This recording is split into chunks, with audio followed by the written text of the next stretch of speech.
भजन करना शुरू कर दे इंसान। अच्छा एक बात और भी है, भजन भी तब भी हो पाएगा जब पहले काम रिपु बनोगे।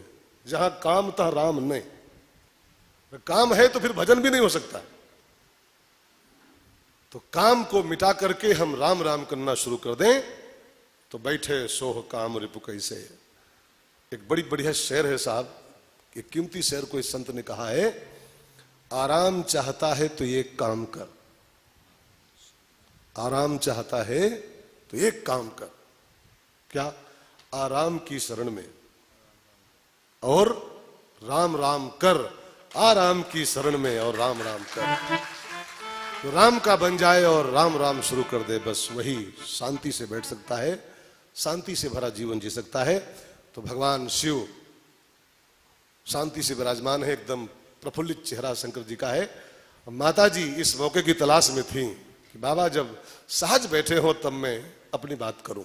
गोस्वामी जी कहते हैं, पार्वती भल अवसर जानी, पार्वती भल अवसर जानी, गई शंभु पही मातो भवानी, गई शंभु पही मातो भवानी। पार्वती भल अवसर जानी, पार्वती भल अवसर जानी, गई शंभु पही मातो भवानी, गई शंभु पही मातो भवानी। मैया ने उचित मौका देखा, बाबा प्रसन्न मुद्रा में बैठे हैं, गई शंभु पही। अच्छा मौका देख के गई, इसका मतलब क्या है कि किसी से कुछ पाना हो, किसी से कुछ पूछना हो, जिज्ञासा व्यक्त करनी हो किसी के सामने, तो जरा उचित मौका देखना चाहिए, पहले अवसर देख के उसके पास जाना चाहिए। लक्ष्मण जी राम जी के साथ वर्षों से रह रहे थे, वर्षों से, और मन में उनके 5 सवाल थे, 5 प्रश्न थे लक्ष्मण जी के अंदर, लेकिन रोज नहीं पूछे हैं। जब राम जी को शांति से देखा बैठे हुए, एक बार प्रभु सुख आसीना, और जब देखे मेरे राम आज सुख से बैठे हुए हैं, सुखासीन हैं, तब लक्ष्मण वचन कहे। अब बे मौके पहुंच जाओ तो महापुरुष रुष्ट हो जाते, रुष्ट हो जाते। अब पता लगे महाराज जी माला कर रहे हो, तो साधना चल रही हो, पहुंच जाओ, गुरु महाराज तो माया क्या होती है, तो गुरु महाराज श्राप दे देंगे, बस हो जा, हाँ बस हो जा। अब महाराज जी नहीं देंगे, लेकिन कोई भी महापुरुष यार बे मौके पहुंच जाओ तो रुष्ट हो जाएगा। उसका मौका देख करके मूड में है कि नहीं है, मिलने के मूड में है कि नहीं। अभी सवेरे भैया आए मिलने, और मैं थोड़ा साधना में था, झाके और चले गए चुपचाप। और कोई कोई होते हैं कि जब तक कुंडी खुलवाए नहीं लेंगे, चाहे तुम जो करते हो, जो करते हो, चाहे आपका जो काम बिगड़ जाए, लेकिन वो बिल्कुल बन जाए कुतुब मीनार, वहीं खड़े हो जाएंगे करके। मौका देख के जाना चाहिए महापुरुषों के पास, तब कुछ प्राप्ति होती है वहां से, नहीं तो वो उल्टे उसकी आत्मा बदुआ देती है कि कहां बेमौके आ गए फालतू में। तो अपना काम कर, मुझे अपना काम करने दे। तो पार्वती भल अवसर जाने, जब उचित अवसर देखी हैं, प्रसन्न मुद्रा है शंकर जी की, मूड में है, तब मैया आई, प्रणाम किया, बाबा ने उनको बाम भाग आसन दिया, और फिर पूछा, कहो भवानी जी कैसे आना हुआ। तो मैया ने कहा, बाबा वैसे तो आपसे क्या कहना है, सब आप जानते ही हो, हर अंतर्यामी सब जाना, लेकिन फिर भी ये पूछे हो तो सुनो।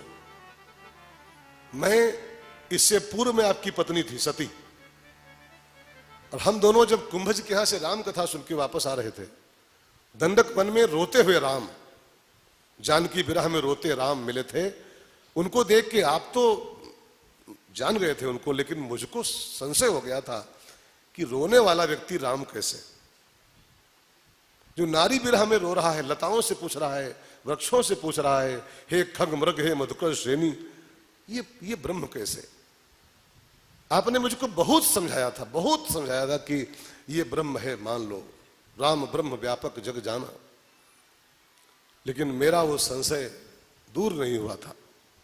और मैं सच कहूं भोले बाबा, मेरा वो जीवन बदल गया, मैं सती से पार्वती बन गई, हजारों साल की तपस्या करके आपको पुनः ब्याही गई, 2 बच्चों की मम्मी भी हो गई, लेकिन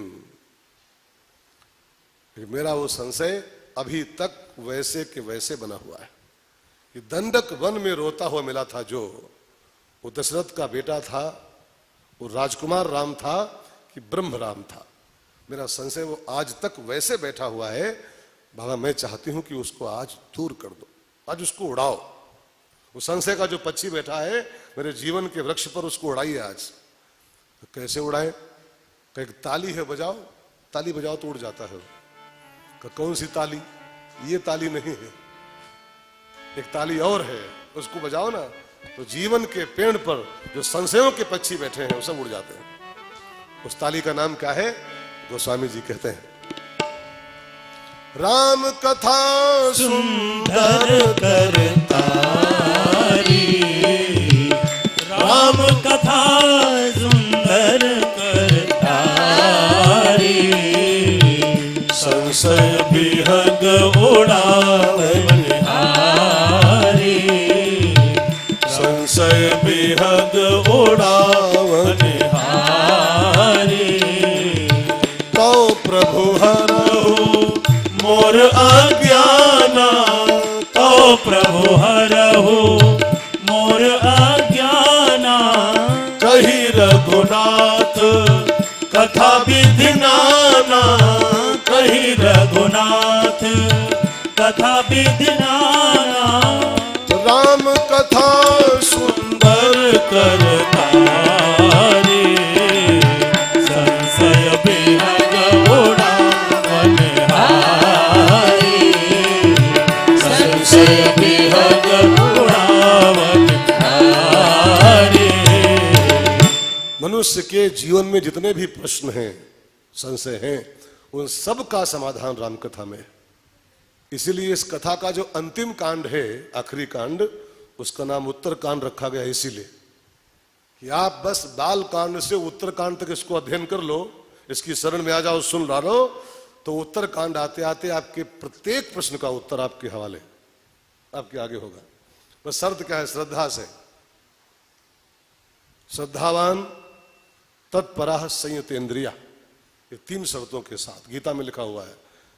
उत्तर वही पा सकता है रामकथा से जो 3 शर्तों के साथ सुने। श्रद्धावान, तत्पराः और संयतेन्द्रिया, इंद्रियों पर संयम करके, थोड़ा कष्ट सहते हुए। आप लोग कर ही रहे हो। और तत्परः माने जरा क्या बोलेंगे उसको? तत्पर, एक भी शब्द में छूट जाए हमसे कहीं, इसका तत्परता से, सजग होकर के और श्रद्धावान होकर के 3 शर्तें पूरी कर दो, आपके जीवन के सभी प्रश्नों का उत्तर उत्तरकांड आते आते आपके साथ होगा। तो मुझे राम कथा सुनाओ, मेरा संशय भगाओ। और जो मैया ने राम कथा पूछी, सुनने की इच्छा जाहिर की, देखो यही है वो देवी सती जो राम कथा सुन नहीं रही थी, यही सती है। लेकिन जब सती थी नहीं सुन रही थी तब, और जब पार्वती बन गई तो सुनने की इतनी लालसा व्यक्त कर रही है, बहुत रिक्वेस्ट कर रही, सुनाओ सुनाओ सुनाओ, मैं पात्र नहीं हूं तब भी सुनाओ, योग्य नहीं हूं तब भी सुनाओ, यद्यपि जोशता नहीं अधिकारी, मैं अधिकारी नहीं हूं तब भी सुनाओ हमको।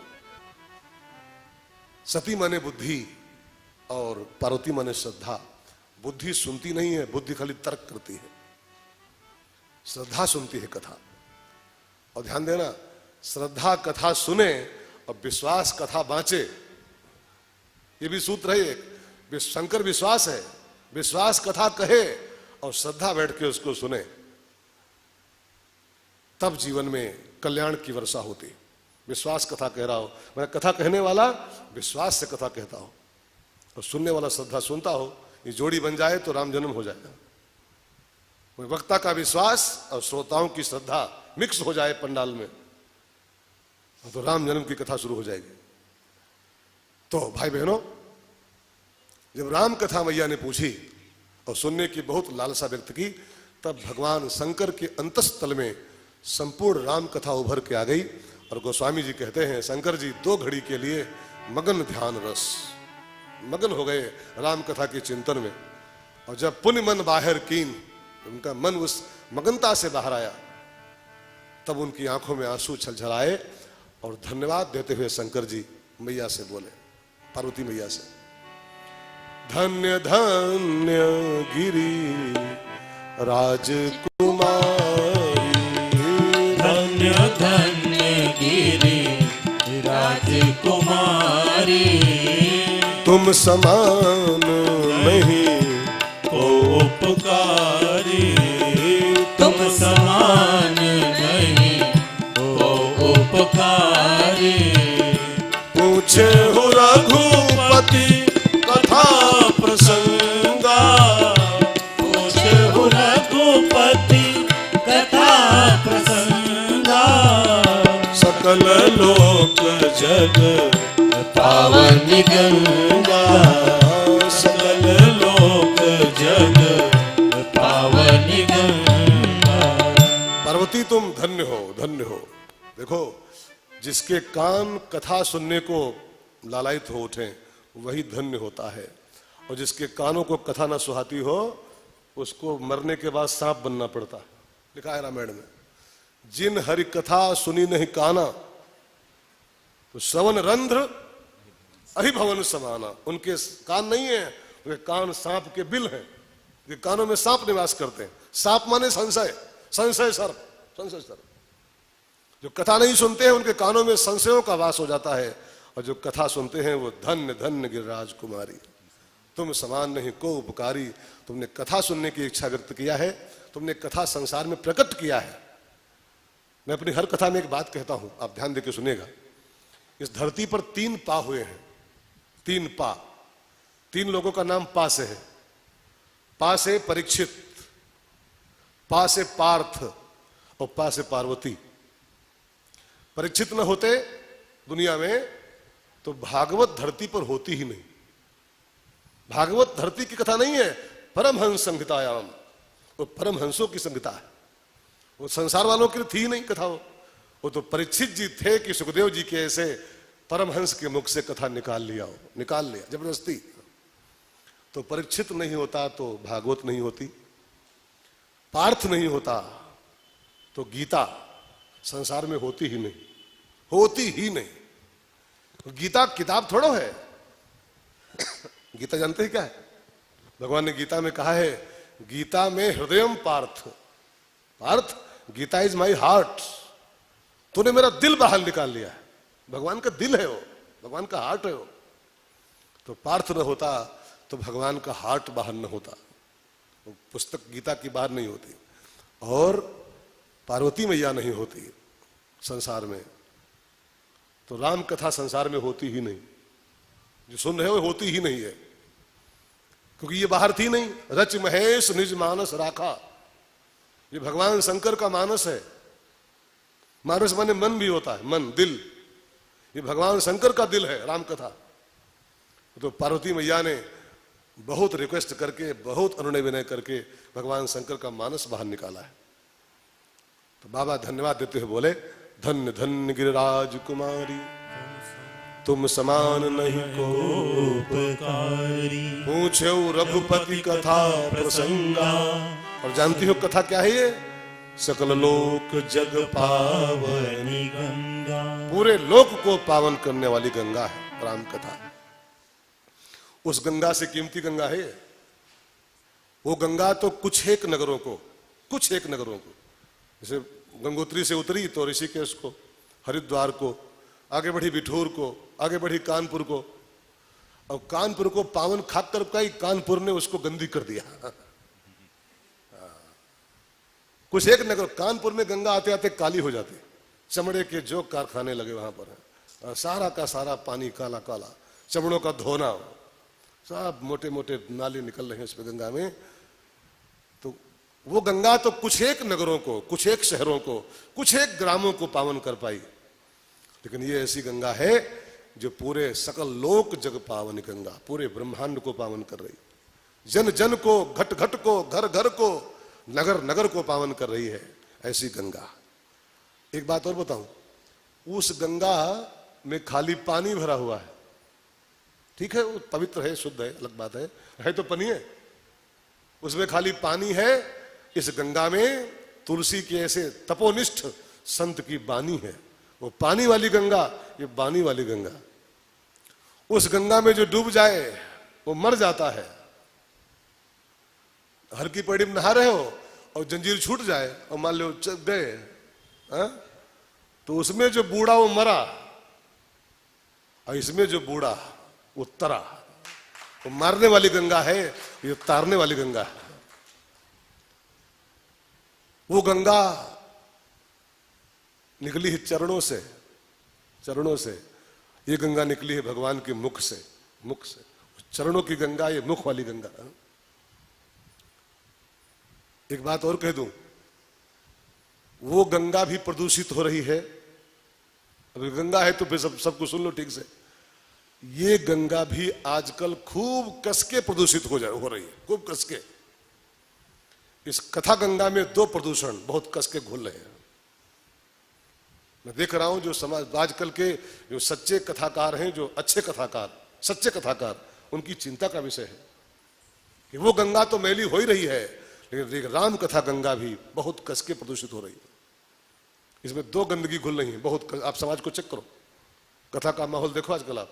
पहला जो प्रदूषण है इसमें, कथा के नाम पर धन की उगाही। नाम कथा का होता है और बीच बीच में व्यास जी को रोक रोक करके, व्यास जी को रोक देते लोग, रोको बंद करो कथा भी। एक दूसरा आदमी वो लेके माइक खड़ा होता है, 15,000 रुपया, 21,000 रुपया फलाने सेठ जी, धमाके सेठ जी और फलाने सेठ जी 51,000 रुपये दे रहे हैं, 20,000 रुपये तुम हो लाओ, तुम ही रुपया लाओ। हाँ। कथा को 3-4 बार रोक करके बीच बीच में और पैसे की मंगाई करना, डिमांड करना, ये कथा के नाम पर कलंक है। ये कथा में घुसा हुआ प्रदूषण है, प्रदूषण। और दूसरा एक और प्रदूषण घुस पड़ा इसमें है, कथा के नाम पर संगीत की भरमार। संगीत की निंदा नहीं है, लेकिन संगीत की जो बहुतायत हो गई कथा के नाम पर। कई कथाएं आप सुन के देखो, 3 घंटे की कथा में 2 घंटे खाली गाना बजाना होता है, 2 घंटे खाली गीत संगीत, 1 घंटे थोड़ा बस बीच बीच में 5 मिनट थोड़ा बोल दिए व्यास जी, फिर भजन, फिर थोड़ा बोले 5 मिनट, फिर भजन, फिर भजन। कथा के नाम पर खाली ऑर्केस्ट्रा, कथा के नाम पर खाली म्यूजिक प्रोग्राम चल रहा है जो आजकल है। कई कथा वाचक मैंने देखा है उनको, तो आप भी देखो कभी बैठते हैं तो उनके मंच पर, हे भगवान, 17 हारमोनिया,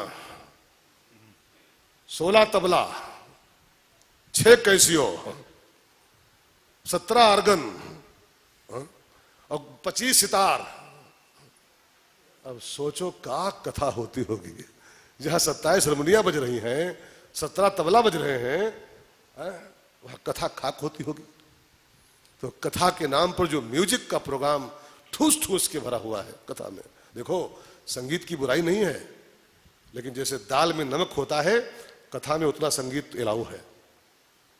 संगीत में कथा हो, कोई निंदा नहीं उसकी है, लेकिन अब नमक में दाल पड़ी हो, दाल में नमक ठीक है कि नमक में दाल हो। कथा में संगीत हो, लेकिन संगीत में कथा ना हो। कथा में भजन जब जमते हैं, कथा में भजन हो, एक आधे हो जाए कि ठीक है, आधा घंटे बाद एक भजन हो गया, 20 मिनट 2 चौपाई हो गई। तो कथा में भजन हो ये सूट करता है, लेकिन भजन में कथा हो, माने भजन 2 घंटा, कथा आधा घंटा, ये तो प्रदूषण है, प्रदूषण है। तो वो गंगा तो मैली हो ही रही है, ये रघुपति कथा की गंगा भी मैली हो रही है। जैसे उसकी शुद्धि की आवश्यकता है, वैसे इस कथा रूपी गंगा की भी शुद्धि की बहुत जरूरत है। वो गंगा मैली होगी तब भी हम जी नहीं पाएंगे चैन से, और ये गंगा अगर मैली हो गई है तो भी हमारा आपका बड़ा नुकसान करेगी। इसको बचाना है। कई संतों की बड़ी चिंता इस बात को लेकर के, ये क्या हो रहा है सर। खैर, तो पूछो रघुपति कथा प्रसंगा, पूछे रघुपति कथा प्रसंगा, सकल लोक जग पावन गंगा, सकल लोक जग पावन गंगा। और देवी जी एक समस्या और तुमने कड़ी कर दिया है। तुमने कहा है हमको राम कथा सुनाओ, कहीं रघुनाथ कथा, राम कथा सुनाइए। लेकिन देवी जी राम कथा तो कोई माई का लाल दुनिया में पैदा नहीं हुआ है जो पूरी कह सके। राम कथा पूरी कभी हो ही नहीं सकती। और तुमने कहा राम कथा सुनाओ, तो राम कथा देवी तो हरि अनंत, हरि कथा अनंता, उसको पूरी आद्योपांत कोई कह नहीं सकता है। तो ऐसा करो देवी जी, हमको बाध्य मत करो, राम कथा पूरी हम कह नहीं पाएंगे। तो ऐसा करो, तुम राम जी के बारे में जो कुछ जानना चाहते हो, राम जी के बारे में जो भी प्रश्न आपके अंदर हो, वो प्रश्न पूछ लो, मैं उसी का जवाब आपको दे दूं। वही राम कथा मान लीजिएगा। राम कथा तो अनंत है, सब धरती कागज करूं और लेखन सब बन रहा है, 7 समुद्र की मसी करूं, लेकिन तब भी हरि गुण लिखा न जाए। पूरी धरती कागज बना दो, 7 समुद्रों में स्याही घोर दो, सब जंगलों के पेड़ काट के कलम बना दो, और लिखत यदि गृहीत्वा शारदा सर्वकाले, स्वयं गणेश और सरस्वती लिखने बैठे, जिंदगी भर लिखे, तब भी भगवान के गुणों का कोई पार नहीं पा सकता है। रामायण शतकोटि अपारा, 100 करोड़ श्लोक की रामायण है, और उसके बाद भी लिखा है अपारा। 100 करोड़ तो लिखे हैं खाली, उसके बाद भी अपारा।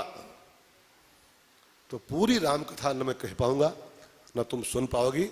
राम के बारे में क्या जानना चाहती हो पूछ लो, उसका जवाब कर दूं मैं। तो मैया ने यहां पर इसी प्रसंग में राम जी के बारे में 14 सवाल पूछे हैं, 14 क्वेश्चंस, और बाबा ने उत्तरकांड तक 14 में से 8 का जवाब दिया है, 8 प्रश्नों का उत्तर। अभी 6 सवाल के उत्तर बाकी थे, 6 सवाल नहीं है इसमें,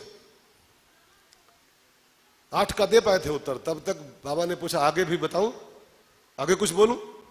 अभी 6 का उत्तर बाकी था, मैया ने मना कर दिया। अब कृतकृत्य भयऊ मैं धन्य हो गई, बस मेरा सब काम हो गया। तब प्रसाद विश्वेश उपजी राम भगति दृढ़, बीते सकल कलेश, मेरा काम हो गया बस। तो आप सोचो, ये राम कथा नहीं है जो पोथी है, ये राम कथा थोड़ा है, ये शंकर जी के द्वारा दिए हुए 8 प्रश्नों का उत्तर है खाली, बस। अभी 6 बाकी है, और 6 वहु होते तो ये पोथी अति मोटी होती, अति मोटी, और तब भी राम कथा नहीं होती हो, वो 14 का उत्तर होती खाली, बस। राम कथा तो पोथी में आ ही नहीं सकती है, राम कथा तो अनंत है। तो पहला प्रश्न मैया ने क्या पूछा था, वहीं से बात शुरू की जाए। मैया का पहला क्वेश्चन, प्रथम सो कारण कहु विचारी, प्रथम सो कारण कहु विचारी, निर्गुण ब्रह्म सगुण बपुधारी, निर्गुण ब्रह्म सगुण बपुधारी, प्रथम सो कारण कहु विचारी, प्रथम सो कारण कहु विचारी, निर्गुण ब्रह्म